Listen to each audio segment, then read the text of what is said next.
In today's video, I'm going to show you how to use Loox on Shopify to collect and display customer reviews that can help increase trust and sales. Start by logging into your Shopify admin dashboard. From the left-hand menu, click on Apps and search for Loox product reviews in the Shopify App Store.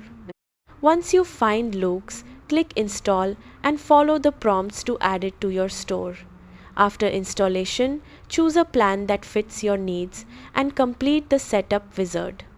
Next, open the Loox dashboard. Here you can customize review widgets, set up automatic review request emails, and import existing reviews if needed. Loox also lets you display photo and video reviews on product pages, helping customers see real experiences from previous buyers. When your settings are ready, save your changes and publish the review widgets on your store. That's it, you've successfully learned how to use Loox on Shopify. Thanks for watching.